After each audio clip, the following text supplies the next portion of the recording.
Hello everyone, this is Rashmi Sinha, your mentor, your guide and a teacher, and here I'm back with my another Java coding video which I have promised in my previous video where we have discussed about pass by value, pass by reference as well as about return method and their examples. Okay, so in this particular video which comes in a chapter 5 or maybe chapter 6 of your book, user defined methods. So two of the topics were left, which is pure and impure methods or functions and static and non-static method. Okay, so we'll be covering these two topics with their examples in this short video. So, and if you have any query, you are most welcome to ask me in my comment section.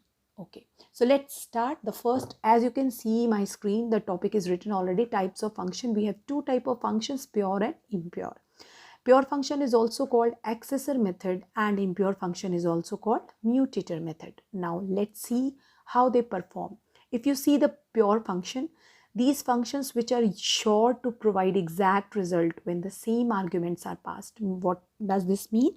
This means it does not change value. It does not change the original state of an object. जो भी आप value provide करते हो, argument provide करते हो, उसी को solve करके आपको आउटपुट मिल जाती है. इसमें किसी भी तरह की कोई साइड इफेक्ट भी नहीं होती है और ये प्रिमिटिव एंड नॉन प्रिमिटिव दोनों ही डेटास पे यूज़ हो सकती हैं. Pure method generally return a value to its calling method. ठीक है, अब डेमोन्स्ट्रेट करते हैं इसको एक एग्जाम्पल के तौर पर. अगर आप इसे कॉपी करना चाहते हैं या स्क्रीनशॉट लेना चाहते हैं तो ले लीजिए. एक एग्जाम्पल है नीचे, function square X and return X asterisk X. ठीक है, आपको system.out.println में स्क्वायर का एरिया दिखाना है. तो अगर आप स्क्वायर एक्स में एक्स की वैल्यू 5 डालोगे तो 5 ही मल्टीप्लाई होके आपका आंसर देगी. ऐसा नहीं है कि 5 की वैल्यू 4 या 3 या 6 हो जाएगी. ठीक है, यानी हमारी ओरिजिनल वैल्यू ओरिजिनल ही रहती है, उसमें किसी भी तरह की कोई चेंज नहीं आती. ये एक एकदम छोटा सा टॉपिक है, बट कई बार इसके 2 मार्क्स के क्वेश्चन जो है वो हमारे टर्म्स में छूट जाते हैं, तो इससे आप केयरफुल रहें. अब देखते हैं कि इम्प्योर फंक्शन कैसे दिखाई देते हैं. इम्प्योर फंक्शन को देखिए, when function uses any variable not passed in as arguments, the variable used inside functions may cause side effects. Let's say in case of access call it will fail. In such cases the function is called impure function. क्या मतलब हुआ कि impure function ऐसे functions होते हैं जिनमें आप जो है वो ओरिजिनल वैल्यू जो है वो चेंज हो जाती है. Every time it is called it does not return the same value. हो सकता है कि जब भी आप इसको बुलाएं ये सेम वैल्यू दे भी सकती है, नहीं भी दे सकती है. That depends on the question. So invoking an impure method causes side effect. इसलिए कभी कभी इस तरह के मेथड को कॉल करने पर हमें कोई साइड इफेक्ट या किसी तरह की सिचुएशन का सामना करना पड़ता है. ओके, तो अब एग्जाम्पल देखते हैं कि अब आप कंफ्यूज हो गए होंगे भाई ऐसा कहाँ होता है. तो देखिए नीचे आप क्वेश्चन में देख सकते हैं, अगर आपने एक फंक्शन दिया गेट रैंडम नाम का एक मेथड क्रिएट किया और उसमें एक नंबर एंटर की. अब आपने उसी नंबर का मैथ डॉट रैंडम नंबर आपने फाइंड आउट मांगा हुआ है. अब आपने एक कंडीशन डाली, if A is greater than 10 तो रिटर्न आना चाहिए ए, अदरवाइज रिटर्न आना चाहिए 10. अब आप सोचो कि ए की वैल्यू कहीं भी मेंशन नहीं की गई है तो वो कुछ भी हो सकती है. यहाँ सिर्फ कंडीशन दी गई है कि ए इज़ ग्रेटर देन 10. अब ग्रेटर देन 10 में तो ए 11 भी हो सकता है, 20 भी हो सकता है या 400 भी हो सकता है. इस तरह से उसकी वैल्यू कई बार बदल जाती है. उसके हिसाब से वो क्या देगा, आपको आउटपुट देगा. तो यानी हमारी जो इनिशियल वैल्यू है वो फिक्स नहीं की गई, ओरिजिनल नहीं रखी गई, उन्हें बार बार बदला गया. अभी आप समझ गए कि पुराने वाले प्रोग्राम में प्योर में क्या हुआ, वैल्यू जो डालते हैं वही सॉल्व होती है. यहाँ वैल्यू वेरिएबल होती है. कई बार आप वैल्यू, मान लीजिए मैं आपको ऐसा कोई प्रोग्राम दे दूँ जिसमें लिखा है कि A will be less than 10 and 10 से वो छोटा हो और 1 से वो बड़ा हो. तो 10 से छोटा और 1 से बड़ा तो सारे डिजिट आएंगे 2 3 4 5 6. तो ये क्या है, वैल्यू चेंजेबल है, कोई भी वैल्यू इंसर्ट हो सकती है. इन दिस केस हम उन्हें इम्प्योर फंक्शन बोलेंगे. अब लास्ट देख लीजिए कि इसका डिफरेंस क्या होता है. ये बस एक छोटा सा टॉपिक है, कॉपी कर लीजिए. Pure functions take objects and और primitive data types as argument but does not modify the object. यानी ये वैल्यू तो लेगा, प्रीमिटिव डेटा टाइप लेगा, लेकिन वो उन्हें चेंज या मॉडिफाई नहीं करेगा. Impure function change the state of received objects, यानी जो भी वैल्यू आप इनको देंगे ये उन्हें बदल भी सकते हैं ज़रूरत के अनुसार। Pure function doesn't have side effects, जबकि इम्प्योर फंक्शन के बहुत सारे साइड इफेक्ट्स हैं। तो ये टॉपिक आपका एक कवर हो गया। अब चलते हैं स्टैटिक और नॉन स्टैटिक की तरफ।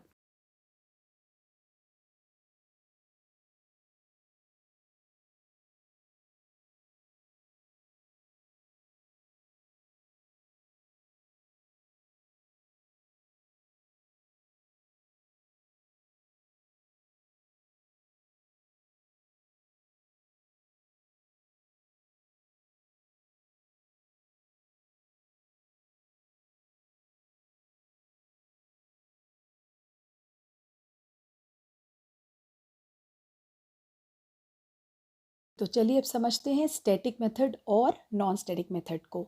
सबसे पहले static method. Static method belongs to class rather than object of a class. जब मैं आपको प्रोग्राम दिखाऊंगी तो आपको तुरंत समझ आ जाएगा कि ये बात क्यों लिखी गई है कि ये सिर्फ क्लास को बिलोंग करता है, ऑब्जेक्ट को नहीं। यानी हम इसे पब्लिक स्टैटिक वॉइड मेन वाली लाइन के पहले ही क्या कर देते हैं, इनिशियलाइज कर देते हैं। A class can have method that are defined as static method or main method. Static methods can be accessed without using object. Also, there is no need to create any object. Static method can access static data member and can change the value of it. They are prefixed with keyword. जब हम static word लिखते हैं किसी programme में, उसी वक्त ये बात क्लियर हो जाती है कि आपने static method की हेल्प से प्रोग्राम बनाया है, राइट। और स्टैटिक मेथड का मतलब होता है कि you are locking that program, यानी अब ये प्रोग्राम सिर्फ जो वेरिएबल्स या जो वैल्यूज़ उसमें दी गई हैं सिर्फ उनके लिए ही काम करेगा। आगे देखते हैं। अगर डिफरेंस देखें तो स्टैटिक जो है वो क्लास वेरिएबल और क्लास मेथड से जाना जाता है, जबकि नॉन स्टैटिक इंस्टेंस वेरिएबल और इंस्टेंस मेथड से जाना जाता है। यहाँ हम पब्लिक स्टैटिक वॉइड मेन के पहले अपनी वैल्यू को इंट्रोड्यूस करेंगे प्रोग्राम में, जबकि स्टैटिक वाली प्रोग्राम में हम उन्हें पब्लिक स्टैटिक वॉइड मेन के बाद इंट्रोड्यूस करेंगे। The absence of keyword static, अगर आपने ये वर्ड नहीं लिखा है अपने प्रोग्राम में, पब्लिक स्टैटिक वॉइड मेन जो आप लिखते हो, अगर वहाँ पे आपने स्टैटिक वर्ड नहीं लिखा, इसका मतलब वो एक नॉन स्टैटिक प्रोग्राम है।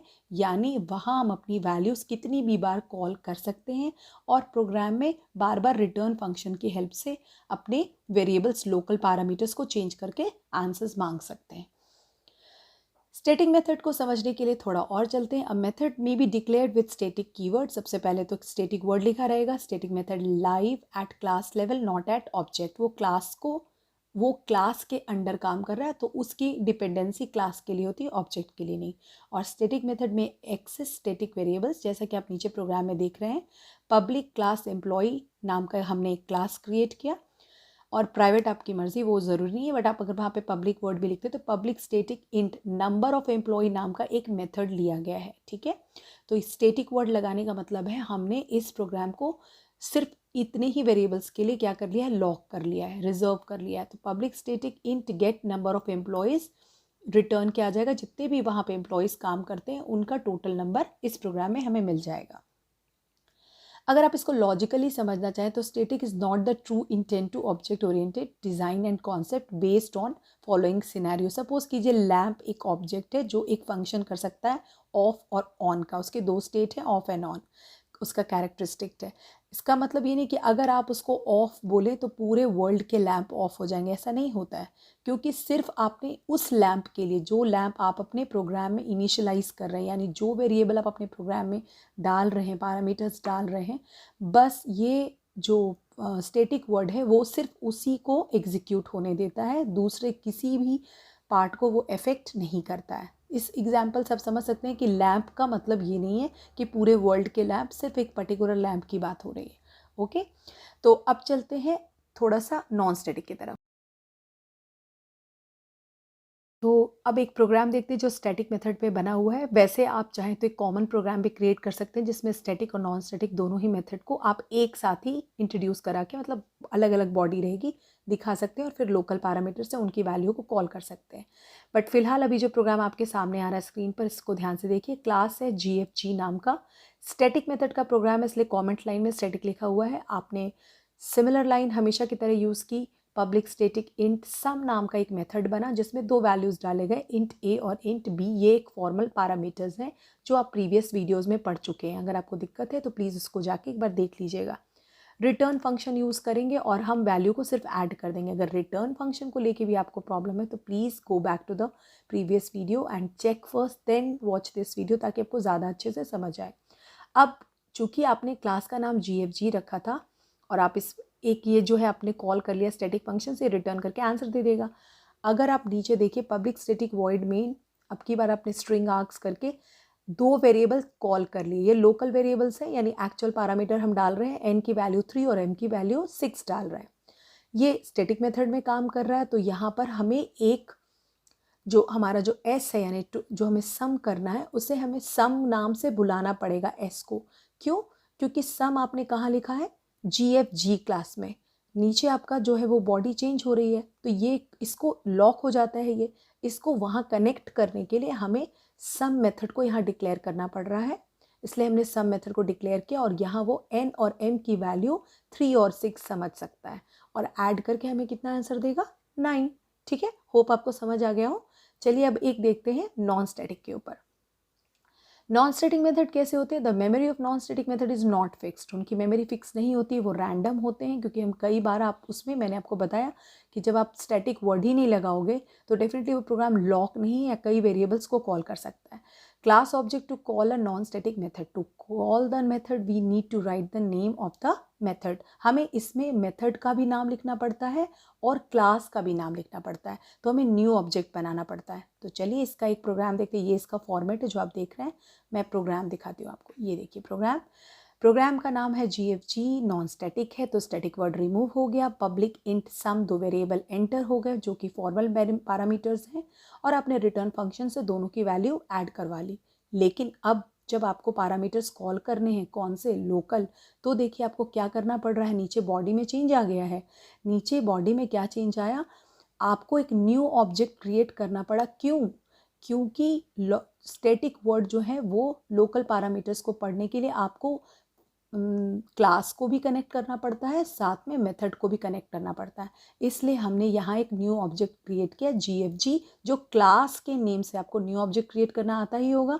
पहले क्लास का नेम लिखिए, फिर ऑब्जेक्ट लिखिए। ऑब्जेक्ट में आप कोई भी वर्ड लिख सकते हैं, तो मैं OBJ लिखती हूँ, यहाँ G लिखा हुआ है, बट आपकी चॉइस होती है। फिर न्यू लिखिए, फिर से क्लास का नाम और पैरेंथेसिस को क्लोज कर दीजिए। इसी नाम से अब ये किस क्लास को कनेक्ट करेगा? फर्स्ट वाली क्लास को।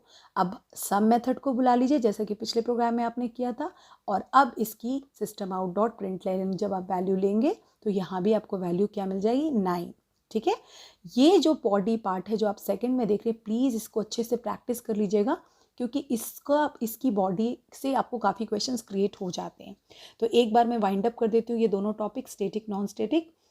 स्टैटिक वर्ड, स्टैटिक वेरिएबल हो तो आपको स्टैटिक वर्ड लिखना है, नॉन स्टैटिक हो तो वर्ड रिमूव कर देना है। स्टैटिक वर्ड वेरिएबल हो तो वेरिएबल का जो है वो कहाँ से कनेक्ट होता है? क्लास से। जबकि नॉन स्टैटिक कहाँ से कनेक्ट होते हैं? इंस्टेंस वेरिएबल से।